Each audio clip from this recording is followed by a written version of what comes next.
So, a couple weeks ago, I got a chance to see Mission Impossible, the sixth one, and, it was, really fantastic. I'm not, you think I'm joking? I'm not joking. This was a legitimately amazing movie. So, before I get into the stuff that I liked about the movie, and, the actual reasons that I thought it was fantastic, I'm gonna get into the stuff that I didn't like. Stuff that I didn't like about this movie is that it paced pretty predictably. It didn't feel, unique or interesting in terms of just the way that things were set up.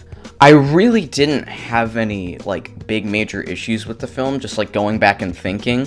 There were really no big issues, just little nitpicks throughout. Maybe just some, little sound design issues or something like that. There was nothing that was, really major that I found to be a big problem.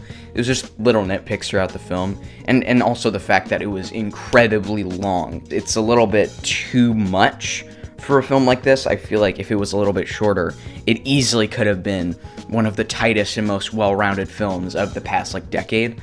But it was pretty elongated, and that was kind of an issue for me. But other than that, I didn't really see any problems with the film. It was mostly just things that I liked more than other stuff within the film. And one of the main things that I absolutely loved about this movie was the soundtrack. It had a very classic 60s vibe, like James Bond, or even the original Mission Impossible movies. It really gives it this sort of classic and unique feel to it. Definitely creates an atmosphere that's just so endearing and charming that I don't know, I loved it. And then you have the incredible well-directed action, which is insane. It's some of the most well-directed and well-paced and well-choreographed action I've seen in years. Easily some of the best I've seen since John Wick or something. It's that good. There's a scene where they jump out of an aircraft, and one of the dudes who's jumping out of the plane, he's running out of air, so Tom Cruise has to save him and replace his air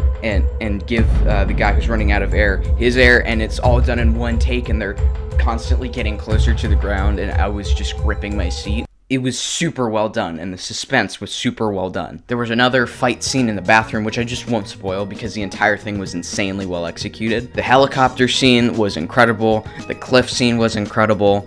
The scene with the rope in the house was incredible. I think every single action set piece in this entire movie is just perfectly executed, 100% well done. The comedy is super well written and witty and subtle. It's not over the top like in those garbage Marvel movies where all they do is just quick.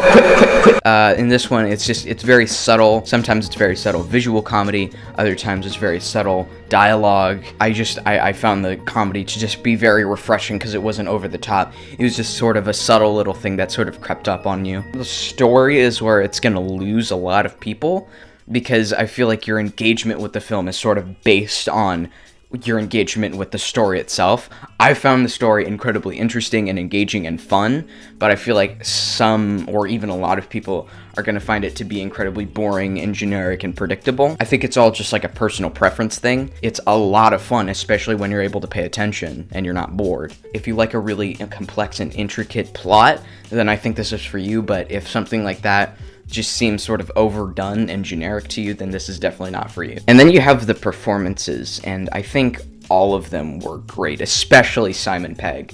If you know me, then you know I love Simon Pegg in absolutely everything, especially the Cornetto trilogy. I think his performance was really, really funny, but understated in this movie. I don't feel like anything was overbearing or over the top. He wasn't that goofy, kooky, dumb character. He just played an incredibly real, honest, comedic character. I think every other performance in this film is just completely, I don't want to say raw, but I would say somewhat over the top, because this is a bit of an over the top movie, in case you couldn't tell.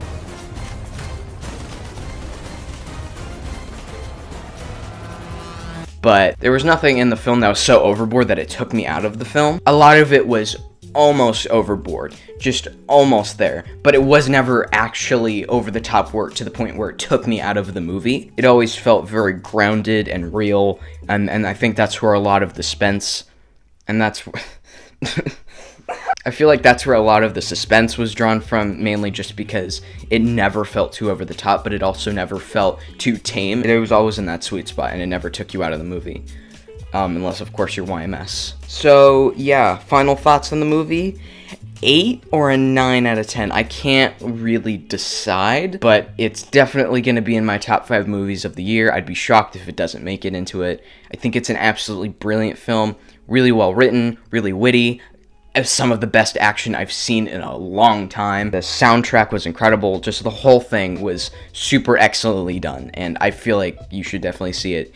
If it seems like something you're going to be into, then I definitely think you should go check it out.